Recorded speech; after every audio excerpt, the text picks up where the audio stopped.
Let's go make a killing. All right.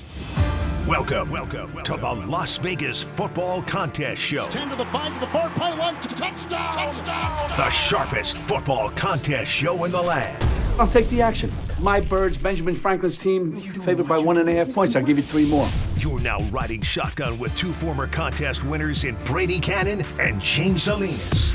And getting a former player's perspective with 9-year NFL veteran Mike Pritchard. Let's go! As they guide you through strategy, process, and your contest picks each and every week of the season. I do like the idea of a parlay. Now here's your host, Brady Cannon. We are, ladies and gentlemen, week 15 of the NFL season. Boy, it is nearly mid-December, and we are coming down the home stretch in these Las Vegas football contests. It is the Las Vegas Football Contest Show, presented by Circa Sports and Westgate Las Vegas SuperBook. I am Brady Cannon, along with Mike Pritchard and James Salinas. Guys, let's take a look at the lay of the land. What happened in week 14 here? The Super Contest consensus, the top 5 most popular plays in the Super Contest, went 2-2-1 in week 14, 32, 35, and 3 on the season. In the Circa Sports Million, the consensus went 2-3, 32 and 38 on the season. If you're just fading the consensus, not as profitable as it once was, 53% on the year if you are going anti-consensus picks in these contests. As far as the Las Vegas Football Contest Show, our entries, not too bad. We started the final quarter in the Circa Sports Million. We are 679th out of a little over 5,800 entries. That is in the top 12% with 4 weeks left to go. The 9-week mini contest, week 10 through 18 in the Super Contest, we are 259th out of a little over 1,100 entries there. That's in the top 23%. Got some work to do there. And the final 6-week mini contest in the Super Contest, we are 128th out of a little over 1,100 contestants, and that is in the top 11% there. So not too shabby for us, and not too shabby for Circa Survivor players. The carnage has been something of the past here the last few weeks. Only 1 entry knocked out in week 14. That was on the Tennessee Titans, who, of course, lost to the Jacksonville Jaguars. And our friend Paul Bovey, he is still hanging in there. Had a scare with the Philadelphia Eagles last week, a scare for those contestants on the Miami Dolphins as well. But everybody makes it through except for that 1 entry, and Paul Bovey is still alive. All right, gentlemen, on to week 15. Let's see if we can make a push down the stretch here. We are alive in these mini contests. James, where are we going this week? Let's just start, well, not quite at the top of the board. I know at the top of the board, we've got the Saints and Commanders. Commanders laying 7.5 in the contest. But with the status of the injuries for the Saints playing at home in this piece, I think we've all kind of consensus. Let's move forward and move past that to a more competitive game. The next game on the board, Texans laying 2.5, hosting the Miami Dolphins. And a lot of talk this week about, the Dolphins hanging on by a thread here to stay relevant for the playoff chase in the AFC and need a lot of things to go right, including winning out for themselves and what they can control ahead of them. But going into this game against the Texans coming off their bye, I think Texans definitely needed to have a bye week. This has just been a team from the get. I think you got to think about last year and where Houston came out of nowhere, absolutely coming back out. And from where they've been to where they're at with the expectations from last year, no expectations from last year coming into this year, now full expectations. And I think they really have struggled with being in the spotlight. Now they're not that bye week per se for their opponent like they were last year. Now everybody's shooting for them when they play and most likely going to win the AFC South. But haven't liked what we've seen offensively at that line of scrimmage, starting with the protection up front. And really, these pockets have really closed around C.J. Stroud, and I think he's really struggled with that, even though they've been able to run the football with Joe Mixon, Pritch. I think here on the other side with Miami, let's talk about Tua and how he's played and how the offense has shifted since he's come back off the injured list with those concussions, getting the ball out of his hand quickly. Since he's come back into play for the Miami Dolphins, 15 touchdowns, only 1 interception, Mike. And I think a lot of it is due to the fact that they are not looking for big plays over the top. It's get the ball out of his hands quickly, stay ahead of the sticks, move the chains, and keep the football. Yeah, they're matriculating right there. When Tua was down, they had to turn to the running game, the rushing game, and that's what they did a little bit. try to hold on that way. Certainly, it's not as effective when Tua's out there with that offense. They released Odell Beckham Jr. Today, which I don't know if that was going to be a fit anyway. It's like this guy's just trying to pad his stats to try to get into the Hall of Fame. But, Miami, and certainly from an identity standpoint, they know who they are. They know what they want to be offensively. I like that. They're averaging about 27 points a game the last 3 games, too, which is a surge, in my opinion, what they're trying to do offensively. That the question marks are defensively and how physical they can be. If they show up, James and Brady, and being a physical bunch against the Texans, I think this is a nice play, perhaps with the Dolphins, because Tua has been highly effective. You think about the familiarity on both sides of the ball with players and personnel. I think it favors Miami and what they're doing right now, too. So it's an interesting matchup. And from a dog situation, an interesting play, too. Another one, Brady, that caught my eye is the Bengals, just because I'm looking for unique angles at this point, because there's so many teams with familiarity and what you do with tendencies and what shows up on tape. Think about this, the Bengals and the Titans, right? And you got Brian Callahan, now the head coach of the Tennessee Titans. Now, what if he went and put together a game plan? Because he game planned the Bengals. Like, he was offense coordinator there last year and years prior to that. And so what if he game planned the exact game plan that he thinks Zach Taylor is going to run against his defense? And so that defense could practice against that on cards. It's like they could be ready for the Bengals and who they are, right, and what they want to do. Now, can they defend Joe Burrow? I mean, the guy's playing lights out right now. They don't have a running game. We know that about the Bengals. They are one-dimensional. But Burrow at one-dimensional is really, really good right now. And on the other side, Levis, he's so mistake-prone. But it is an interesting angle, though, from a betting perspective. I like the Dolphins there, what we just described, Brady. But what do you think about that Bengals-Titans matchup right there?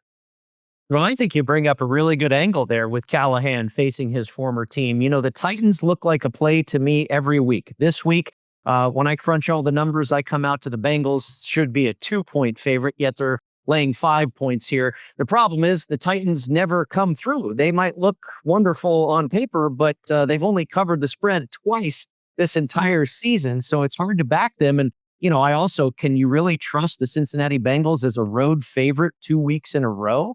No, I would be on the Titans or pass here. Miami, I definitely like this side. This is a game that jumped out at me early in the week. I made the game pick-ups, and the fact that we're getting 3 here in the live market, there's a lot of 2.5s out there as well. In the contest, both the Circa Sports Million and the Super Contest, it's 2.5. And, when you're betting, you're not going to make a lot of money taking 2.5 as an underdog, the rest of your life. But I think here in the contest, we kind of need to possibly take a bad number. We all like that side. But again, if you're going to the window, you want to make sure you get 3. In the contest, we're behind the 8 ball a little bit. We need to make up some ground. So we sometimes need to make unpopular plays, and taking 2.5 here with the Dolphins may be a bit on the less popular side. James, one other game we were looking at, I think, is a very interesting contest. And you guys basically sold me on the side here. The Chiefs and the Browns. We know the weather's going to be nasty. We know Cleveland is a much tougher out at home than they are on the road. Can Jameis Winston keep it clean and not turn the ball over this week at home against the Chiefs? Brady, I think based on the weather reports, it's definitely going to be raining. It's going to be windy there. It's going to be foggy. And I think from that perspective, it's going to have the game that's going to impact the game plan. So it's not going to be this wide open affair that Jameis Winston puts up big numbers for both sides, where he's throwing not only to the Brown teammates, but also to the other side. This is going to be more of a slog fest. Going to have to run the football, field position game with a bad weather game. And then Kansas City, when's the last time they covered a spread? It hasn't been in the last 6 weeks. They are 0-7, Brady, in their last 7 matchups against the spread.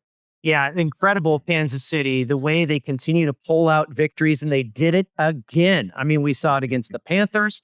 The Raiders, I thought, was the most unbelievable victory I've ever seen in my life. And they did it against the Chargers as well, with a field goal doinking off the upright there to win the game. Just absolutely unbelievable. This Kansas City Chiefs team looking to make it 3 Super Bowls in a row. More of the Las Vegas Football Contest show in just a minute. Stick around.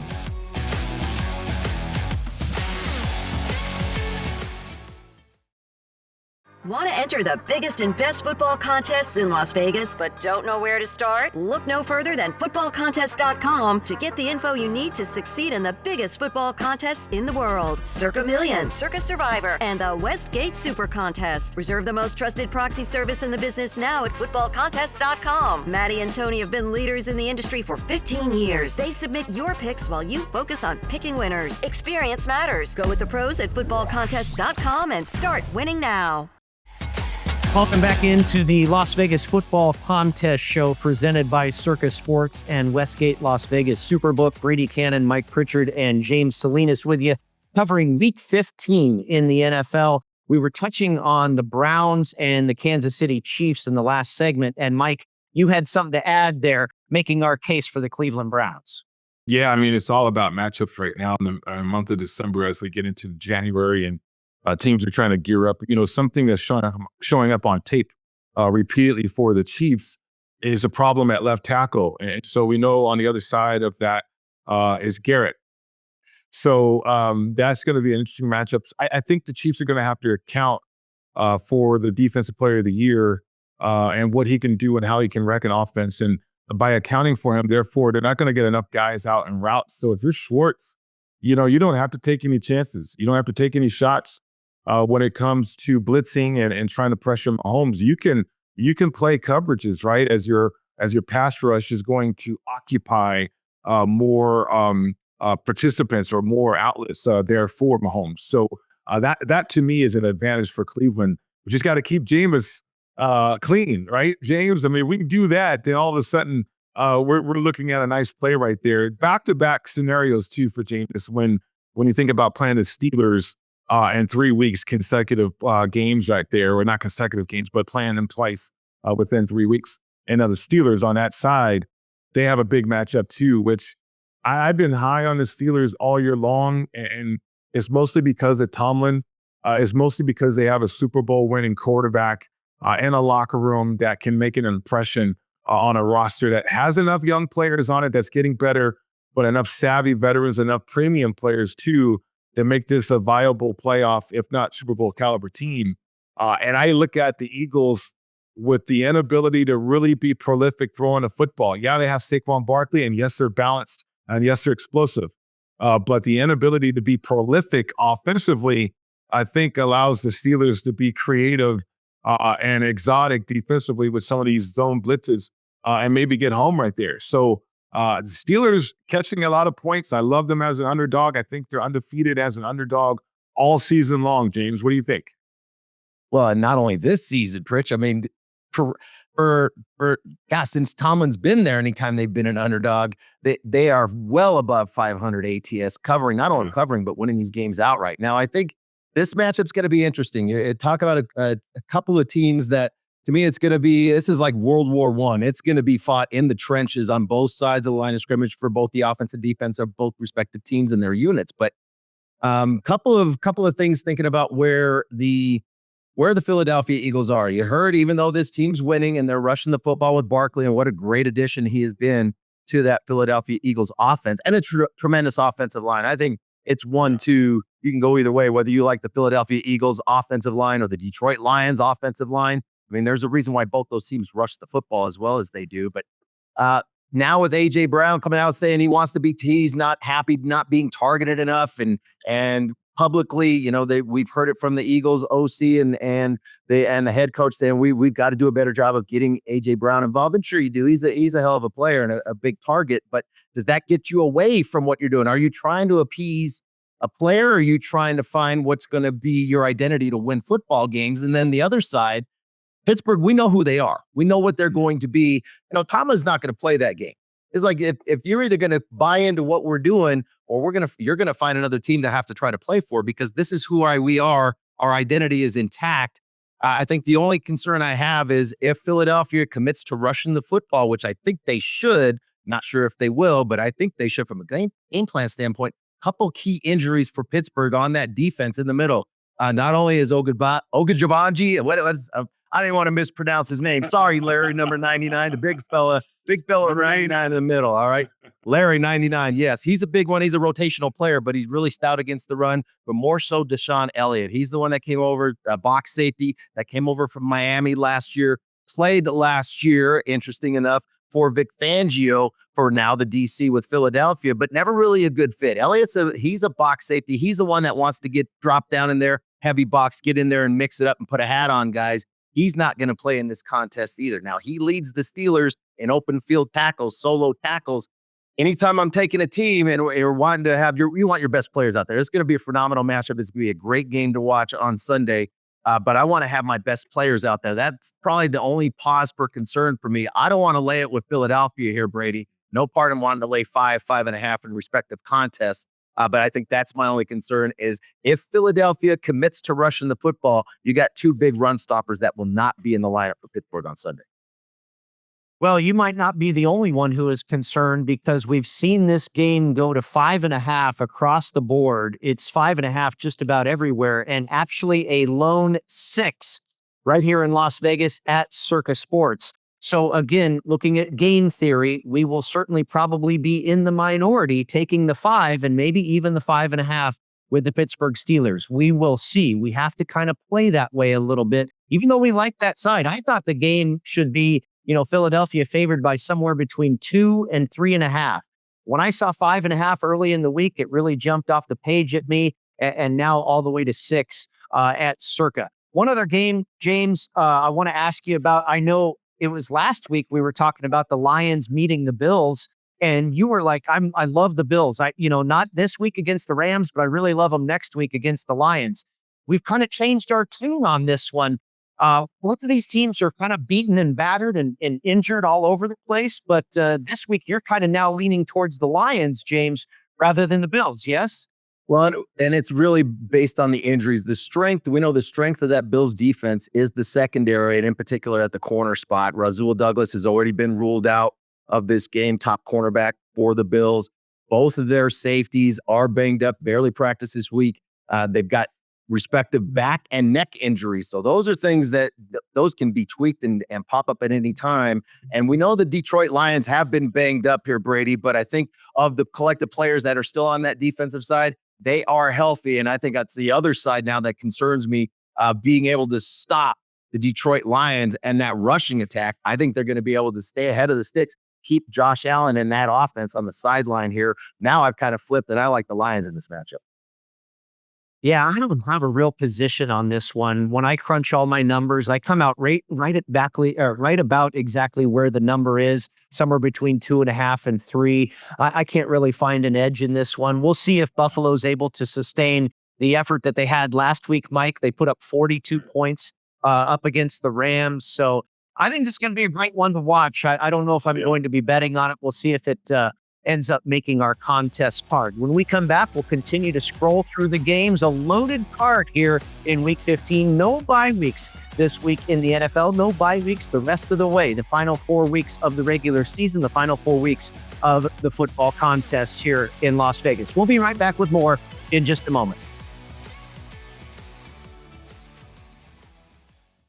Looking for your next ultimate golf experience? Discover Valley High Golf Club, a tropical paradise on the Las Vegas Strip, featuring lush greenery, water features, Balinese tropical plants, white sand, and black volcanic rock, creating an enchanting atmosphere. Valley High creates a memorable golf experience for a typical foursome, a group celebrating a bachelor or bachelorette party, or your next corporate outing. It's award-winning golf on the Strip, Vegas style. Book your ultimate golf experience now at valleyhighgolfclub.com.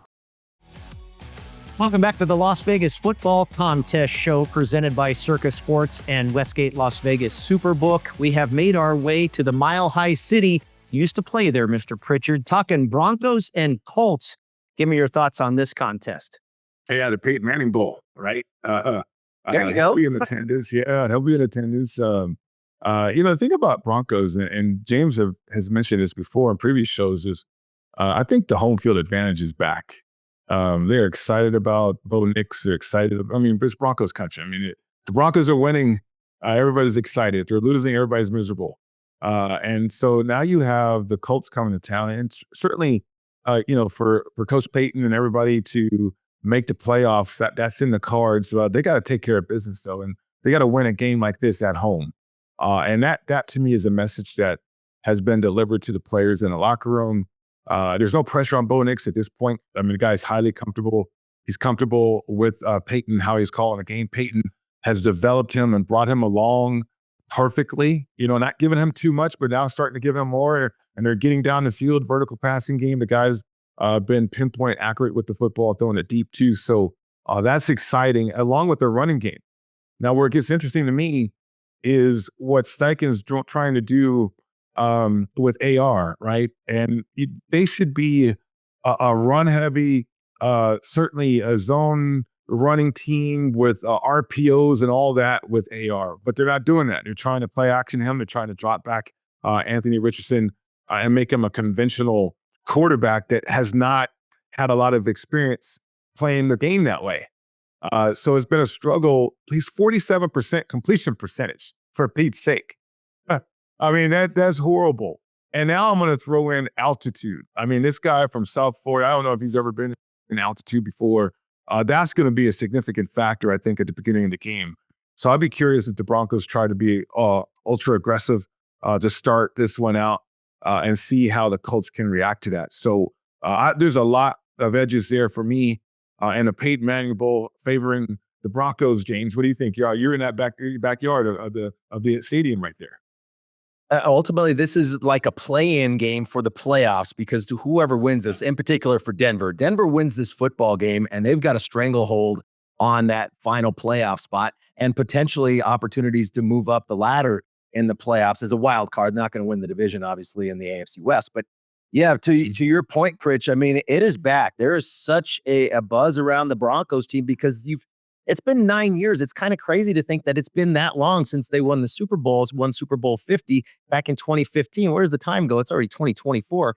But from that perspective, yeah, everybody kind of jumped off the bandwagon. But now I think because it's a young team and something that Peyton, now they've got stability. They've got stability with ownership in the front office and now at the coaching position with Peyton. And you're just seeing improvements week in and week out. And I think on the other side, that's the struggle for the Colts. Now Anthony Richardson, all those factors you mentioned, Pritch, having to come in here and play. And this is the biggest game he's ever played in his career. And likewise for Bo Nix as far as being a rookie in this league. But it's not all on Bo Nix to have to facilitate everything and win a football game here. I think this is laying 4. I like the 4. I'll lay the 4 here. I don't want anything to do with the Colts having to come on the road into this matchup and win this football game here or even cover that 4. But looking down the board, let's stay in that AFC West. And this is really a tough matchup here. Another couple teams fighting for playoff position and thinking about where we're at with the LA Chargers here, Brady. And, it's been we've talked about it the last few weeks when J.K. Dobbins went down. This was a rushing team first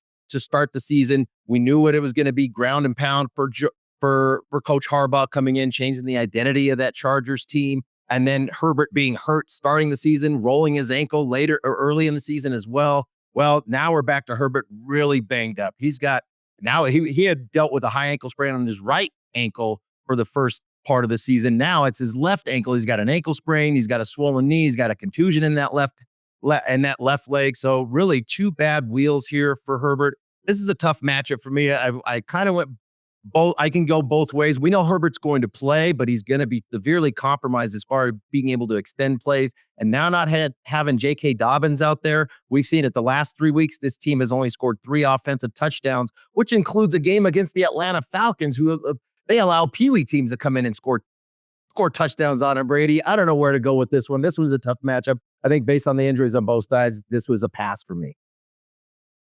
I landed on the Buccaneers. I actually bet the Bucs plus 3 points here. When I crunch all the stats, I come out with Tampa Bay as a 1-point favorite in this one. I made the line 1.5 in favor of the Chargers. I was a little surprised to see 3. And then, like I say, when I ran the stats, it flipped for me. And that really kind of solidified my play. There are injuries on both sides. That worries me a little bit. But if you just look at what has happened recently, the Achilles heel for Tampa Bay was always their defense, but their defense, Todd Bowles has that side of the ball improving quite a bit in the last 3 or 4 weeks. We know they're committed to the run game. Bucky Irving, maybe not in this game. It doesn't seem to matter. They plug and play with Rashad White, whoever it is. And the Chargers are trying to go in the opposite direction. The honeymoon is over, apparently, and they've regressed a little bit in the last handful of weeks. So I like Tampa here. We'll see if it makes our card. More Circa Survivor talk on the way when we continue on the Las Vegas Football Contest Show. When the football contest crew isn't busy dominating the field and making plays that leave opponents in the dust, they're doing something just as exciting. They're playing My Vegas Slots. It's a top-ranked, free-to-play mobile app that lets you earn valuable real-world rewards from amazing partners like MGM Grand, Bellagio, and Norwegian Cruise Line. You can score hotel stays, great meals, show tickets, and more just for playing. Download My Vegas Slots today from your favorite app store. And if you're anything like Brady, James, and Mike, we know you're going to love it. That's a winning play you won't want to miss. Want to gamble like the pros? At LasVegasAdvisor.com, you'll find the world's best how-to books, software, and strategy cards featuring blackjack, poker, video poker, and of course, sports betting, including the Stanford Wong Classic Sharp Sports Betting. Don't forget LVA's Member Rewards coupon book, offering discounts on dining and entertainment, including a buy one, get one for the awesome lobster buffet at the Palms, and more than $700 in gambling-free play, match play, and bonus offers. Up your gambling game today at LasVegasAdvisor.com. All right, Circa Survivor returned the page to the $14.2 million contest here in Las Vegas. Just 51 entries remaining.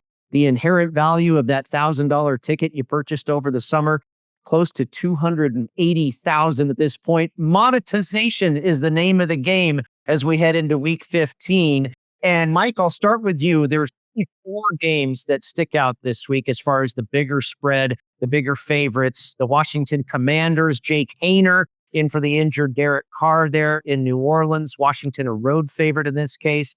The Arizona Cardinals, a 6-point favorite over the New England Patriots. The Minnesota Vikings at home, laying nearly a touchdown to the Chicago Bears. And then the biggest, the Baltimore Ravens, a 16.5-point favorite at home against the New York Giants. But Mike, how many people have the Ravens left? I mean, that's kind of been a popular play, I think, throughout this entire season. Yeah, not only that too, Brady and James. I mean, the rate of elimination has came to a halt. Really, if you think about it, it's trickling now. Only because of availability, I think too. So what's lingering out there, guys, is the Christmas Day schedule, though. Like as you just mentioned, Baltimore, right? And so we were just talking about Houston and Miami, and where's Houston going to be at that point of the year? Are they going to have the division wrapped up, or are they going to be working on stuff for the playoffs? Who knows? Then you think about the Chiefs and the Steelers, right? And what's at stake there? I mean, say the Chiefs lose, and we hope that they do down the stretch a little bit. Now you're talking about home field advantage if the Steelers can keep it going and winning that way.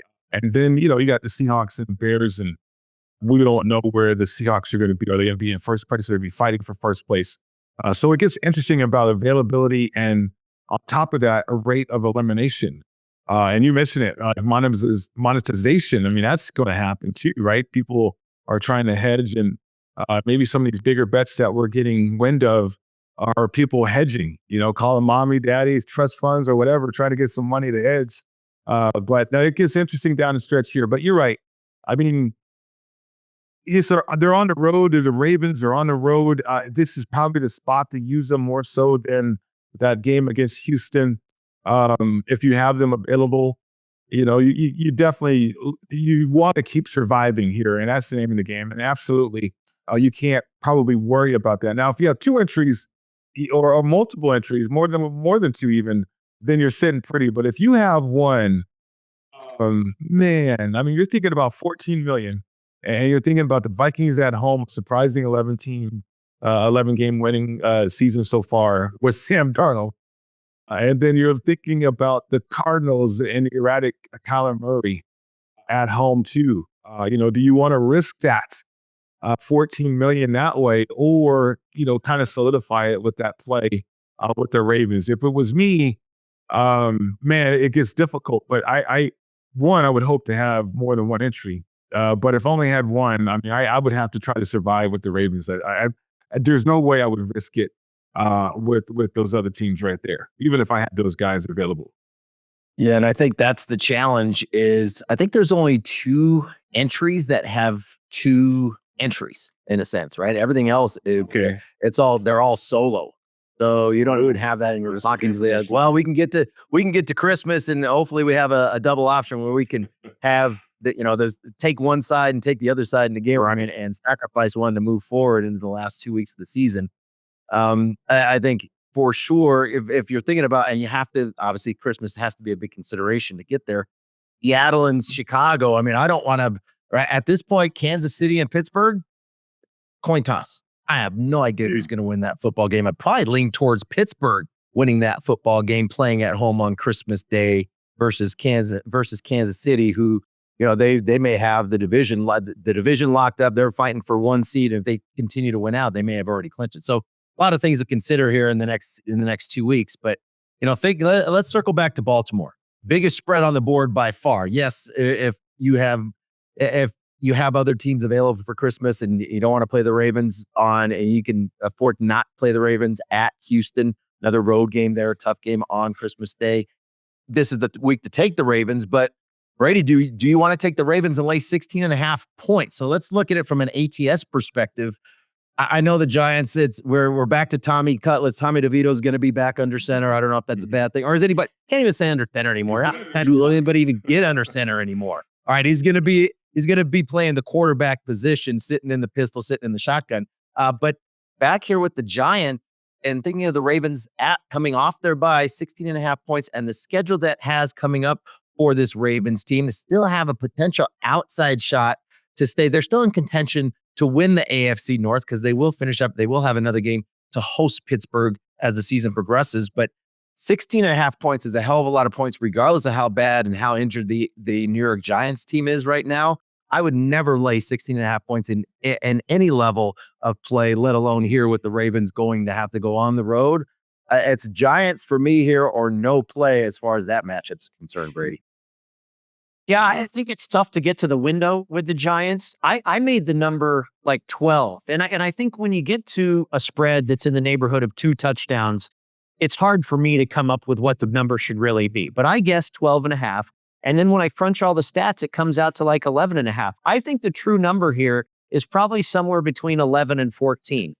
But I think the books are bumping it up a little bit because the Giants are so bad. If this goes according to script, I'm with you, James. I think the Giants cover. I think there's also potential for Baltimore being able to win this game by 20, 25, 30 points. It's amazing that they are laying 16.5 points on the road. That is unbelievable. I think the Commanders may end up being the most popular. I think the Commanders and the Vikings may end up being the most popular pick in Circa Survivor this week. A lot of people were on the Commanders a while back when they lost to Dallas. Those people obviously are no longer around.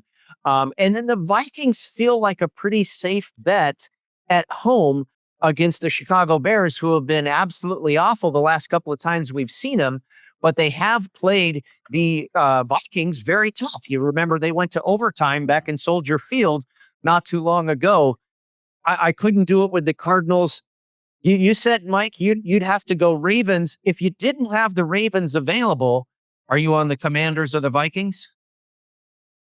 Yeah, I mean, Kyler Murray is too erratic for me for $14 million. I'm sorry.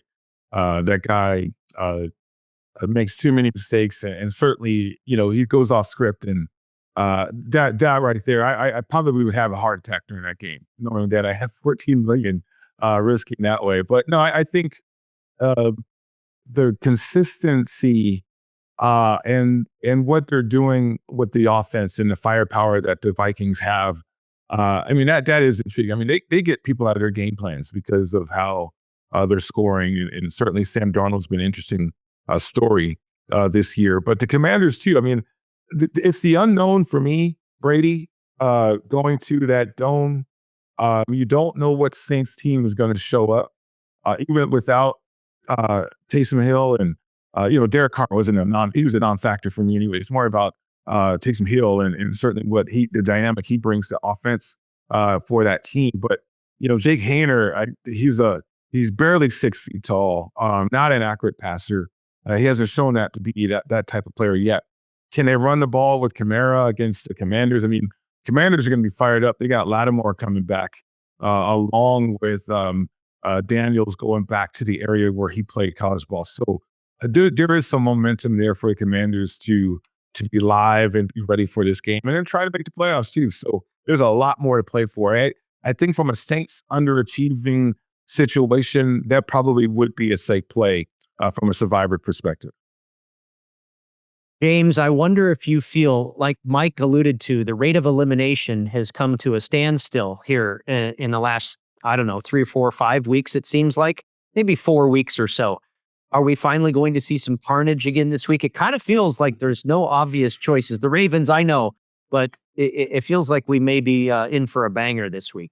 I think so. And I think what would be even more interesting is I would love to see before and after pictures, because it's not only your entry surviving, it's the actual person or people that are involved with those entries that have to live and die with the field goal kickers, the poor quarterback play, the bonehead decisions out of the coaches. Let's see a before and after play of when you signed up for the contest preseason to what it looks like for those that finally win. Kudos to folks that are still alive. You still got to survive physically and mentally for a few more weeks. You bet. We'll be back with more in just a moment. It is the Las Vegas Football Contest Show. Steiner's, a Nevada-style pub, invites you to play the best keno and video poker in Las Vegas. Promos are how we roll, so make the most of your gaming dollars with ongoing promotions, daily free play, bonuses, and more. With a chance to win Knights, Raiders, Aviators tickets, and big money with all those jackpots. It's not only great gaming at Steiner's, it's the 24 awesome rotating draft beers and the best appetizers to match. Steiner's, the Nevada-style pub, with 3 locations across the Vegas Valley. Steiner's, I love this place. Welcome back inside the Las Vegas Football Contest Show, presented by Circa Sports and Westgate Las Vegas SuperBook. Check us out online, by the way, at footballcontestshow.com. You can find everywhere. You can find the feed as far as podcasts, YouTube, you name it, footballcontestshow.com. We continue with the Against the Spread talk here as we wind through the Week 15 card. And Mike, I will start with you. In the Pacific Northwest, a very interesting contest. The Seattle Seahawks, a home dog, hosting the Green Bay Packers. Yeah, it's a good matchup. Historically, anyway, you think about Mike Holmgren when he left Green Bay and went to Seattle, and some of the battles that they had right there. Now, it's not the same kind of caliber matchup, but I think I'll go back to the beginning of the year when everybody was predicting Green Bay to be that surprise team, and they have been. I mean, not from a surprise, like an outlier surprise, but just that team that's going to make a run and build on what they started last year as they made the playoffs and a few plays away of moving on in the playoffs there. But this team is getting healthier. They're getting more confident. The quarterback play, Love doesn't have to do it all by himself because he has Josh Jacobs. And when you have this running game like that, it takes so much pressure off a quarterback mentally, right? And I think Love has started to play that way. He's been hitting Watson on some deep plays. They've been implementing play action. They've really been honing in on what it takes to win in the playoffs. And I like that about Green Bay. Now, defensively, can they hold up against the firepower of Seattle? Seattle, I think, has proven some doubters wrong a little bit in terms of when Geno is on and they have the running game at bay and certainly being able to utilize that, they are able to move the ball and be explosive at times. And then defensively is everything you want for the Seahawks to be on that side of the ball as they've gotten healthy too. So it's an interesting matchup. I think the crowd noise is going to be involved in this. And I go back to that game against Detroit for Green Bay and how they handled the crowd noise, and they handled it.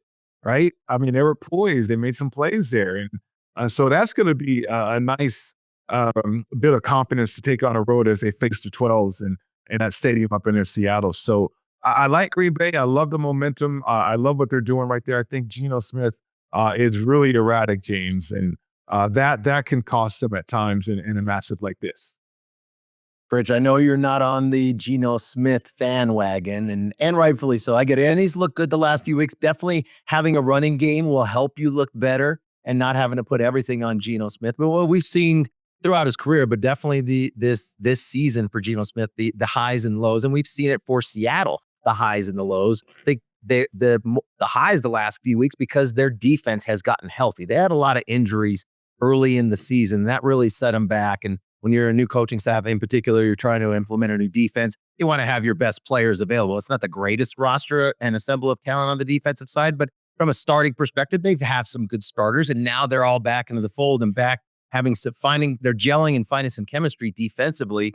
Yeah, I think the struggle for me is the offensive line for Seattle too is not a good offensive line to be able to sustain drives and keep Seattle from having to put a lot of pressure on Geno Smith to have to make a lot of big third down throws, and that's where Seattle does not want to be. I think both teams need to run the football in this contest. The weather's actually looks like it's going to be pretty favorable for both teams. A couple key injuries to keep in mind, especially for that secondary for the Green Bay Packers. Jair Alexander ruled out again. He's missed in and out with his knee injury, and now their starting safety, Javon Bullard, has also been ruled out. So a couple guys on the backside for that passing attack for Geno Smith. Maybe that makes it a little easier for Seattle to stay ahead of the chains and move the ball on third down because of a couple injuries and that secondary. That one game that was really interesting, and we've seen the number really move in particular, Brady, is the Cowboys versus the Panthers. I don't know if we ever thought the Panthers would be a favorite in any game this season, let alone against the Dallas Cowboys here. But thinking about where the Cowboys are, we expected them, and that was a tough beat that we suffered last week. We had the Cowboys in both of our contests as at that home underdog on Monday Night Football. They brought the effort, they brought the intensity, they really competed well. But as typical, a Mike McCarthy team not paying attention to detail. We have a new kid pulled up from the practice squad on special teams. Everybody else waving, telling him to get away from the football on the block punt. He decides to pull his own Leon Lett special and put his hands on the football and really change that game. But what kind of effort I think are we going to see out of Dallas? I hate trying to handicap games when we're having to consider, does a team bring any effort or not? I kind of feel like did Dallas leave it all on the field last week on Monday Night Football against the Bengals? I don't think we do. And maybe the bettors are thinking the same way with that number sitting. I see some threes out there now. All the money, obviously, all the bets coming in on the Panthers. Can you get involved in this game? I don't like either side. This is stay away from me. Yeah, you make a great point there about the effort and what are we going to get from the Dallas Cowboys, because I think that kind of was, the swan song, the Super Bowl, whatever you want to call it, last week, Monday Night Football. And they showed up. They played pretty well until, like you say, they made the crucial mistake that ended up costing them the game. But there's no way I want to jump on Carolina as a favorite. I think I got to believe it's the first game they've been favored all season. This is absolutely new territory. This team now has expectations. We know how that changes things. And granted, they have been vastly improved the last few weeks. Dallas obviously going the other direction, but I can only take it here with the Cowboys. And it's a bad number in the contest, 2.5. We've talked about that. I'll go back to the other game as well, talking about the Packers and the Seahawks. This one is very interesting where you have a different number in each contest. In the Super Contest, you have the Packers laying 3 points. And in the Circa Sports Million, you have the Packers laying 2.5. You could have two incredibly popular picks that are opposite in each contest. You could have the Green Bay Packers being one of the top 5 consensus plays in Circa Sports Million, and the Seattle Seahawks being a top 5 consensus play in the Super Contest. And that's something to think about here when we're talking about game theory, guys. James, I mean, you agree? We could have two of the most popular picks on opposite sides here. And that's what you have to think about coming down the stretch. What is the number? I agree. I think for especially looking at the home dog with Seattle at home, getting the 3, we know it's the key number here. And I think the recency bias of seeing what Seattle has done, I think that's probably what takes me off. I know Pritch, we talked about it, doesn't like Geno Smith. I don't like Geno Smith either. This is a tough game for me to handicap, but I think it would make sense, for folks wanting to get that home dog, especially in the contest where you're getting the 3. I wouldn't want to lay the 3 in the contest. I would lay the 2.5 if we're taking Packers. Don't want to lay the 3, so not going to play it in that contest for sure. Yeah, and if you're trying to come from behind and make a rogue selection, then maybe you lay the 3 with the Packers in the Westgate Las Vegas Super Contest. We'll be back to wrap it up and release our contest picks for Week 15 when we return. San Diego is home to Wolfpack Hospitality Restaurants, located in beautiful La Jolla. Stop by Cove House, Shore Rider, and Dough Mama Pizzeria on your next trip. Visit Cove House, a top 100 brunch in California, or Shore Rider, serving up margaritas, fish tacos, and a vibe that will make you feel like a regular in no time. For a slice of New York-style pizza with a California twist, it's Dough Mama Pizzeria, where the wings and pizza draw compliments from around the world. Go to wolfpackhospitality.com, and we will look forward to seeing you at Cove House, Shore Rider, and Dough Mama Pizzeria. Welcome back to the Las Vegas Football Contest Show presented by Circa Sports and Westgate Las Vegas SuperBook. Brady Cannon, Mike Pritchard, and James Salinas with you. It is time to reveal our selections for the two Las Vegas Football Contests. We are going to be on the Miami Dolphins, getting 2.5 points, an underdog there in both contests, Circa Sports Million and the Super Contest. We are on Miami catching 2.5. We're going to take all 16.5 of those points with the New York Football Giants, and we're going to hold our nose. 16.5 is the number in the Super Contest. The Steelers getting 5.5 in the Super Contest are going to make our card, along with the Cleveland Browns catching 4 points at home, hosting the Kansas City Chiefs. And then we're going to lay the points here with the home favorite, the Denver Broncos, laying 4 points against the Indianapolis Colts. And in the Circa Sports Million Contest, we're going with the same 5, the Dolphins, the Giants, the Steelers, the Browns, and the Broncos. The only difference there is we're really taking a bad number on the Steelers. We're only getting 5, and we have seen some rogue 6s in the live market for that game. And for our Dom DeMarco's Pizza Money prop play of the week, which has been really good as of late, we've hit 2 totals in a row, and we're going to go back to the well with another total this week. We're playing under 43 total points in Cleveland, where you've got nasty weather and the Browns, a nasty team, hosting those Kansas City Chiefs. Our Dom DeMarco's Pizza Money prop play of the week is a total under 43 between the Chiefs and the Browns. So we're playing the under in this game, James, and we're also on the Brownies catching 4. Yeah, I think for the Browns, we know there's going to be plenty of effort coming. We know this is going to be a game for them that the season's lost, but you get to play the 2-time defending champions coming into your house and the bad weather that's there. I think this is an opportunity for Cleveland from an intensity standpoint. I don't think we're going to see the same intensity standpoint coming from Kansas City, coming off of back-to-back home divisional last-second wins. We saw what happened on Sunday Night Football against the Chargers, AFC West rival, doinking that ball in off the upright to get in and win at the buzzer, and then the ineptitude of the Las Vegas Raiders to finish a game on Thanksgiving or Black Friday day, whatever that, right after Thanksgiving, to basically give that game away to Kansas City. High-level games, high-leverage games, and I think it's just hard to sustain that each and every week. And coming off of where they're at, we've seen some flat games from the Kansas City Chiefs as of late on the road. Think about Carolina. They were a big favorite at Carolina, squeaked that one by 2 points. But the weather, the impact here with some of the injuries, key injuries for Cleveland here offensively. David Njoku hasn't practiced all week with a hamstring injury. I think that's a big piece for them, especially on third down. I don't think Judy's going to be a big factor in this game. He's more of a deep guy, and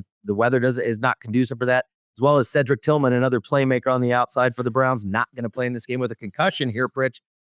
Liking the under. That's why it's our pizza prop play. Another under I was looking at was the Raiders game. We know the Raiders, they're at issue with the quarterback position. And on the other side with the Falcons, they've got a quarterback that can't find the end zone either. Last 4 games for Kirk Cousins, no touchdowns, 8 interceptions. Anybody going to score in that game? Where do you like that matchup? Oh, my goodness. I mean, Kirk Cousins aging right before our eyes. I feel bad for him, to be honest with you. But, pressure on Antonio Pierce, too, as Mark Davis at the owners' meeting came out and did not endorse him, really did not support him in terms of we don't know what's going to happen, and would like to have Tom Brady be influential in the front office moving forward. So I don't think Antonio Pierce is a Tom Brady type of guy. Head coach. He's a New York Giant, right? Brady hates the Giants. He's a Giant, and he hates the Giants because he lost Super Bowls to those guys, right? So, and Brady he holds grudges, man. He does. That's why he has those chips, and that's why he's the GOAT. So, it doesn't look good for Antonio Pierce, and I wonder what that's going to do to that locker room there too. So, yeah, I mean, a lot of underplays potentially there. Well, you got Desmond Ridder as quarterback on the other side, right, Mike?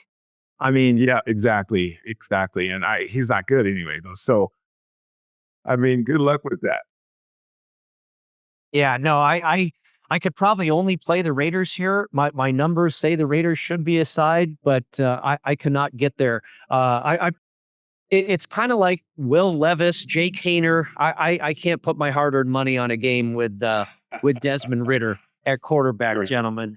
That is going to do it for Week 15 episode of the Las Vegas Football Contest Show. We have got the Dolphins, the Giants, the Steelers, the Browns, and the Broncos. Again, Dolphins +2.5, Giants +16.5, Steelers +5, +5.5 in the Super, Browns +4, and the Denver Broncos laying 4 points at home to the Indianapolis Colts. And our Pizza Money prop play from Dom DeMarcos, we're going under 43 in Cleveland, where the Chiefs and the Browns will do battle this Sunday. Have a great weekend, everybody. Good luck with your picks. We'll be back for more as we continue to wind down the home stretch in the NFL contest season. Thanks for tuning in to the Las Vegas Football Contest Show. Don't you just love football? God, what a fun sport. Subscribe today on YouTube, Spotify, and Apple Podcasts to receive weekly alerts as soon as the show's available. Good luck with your contest selections. Pay that man his money. And we'll talk to you next week.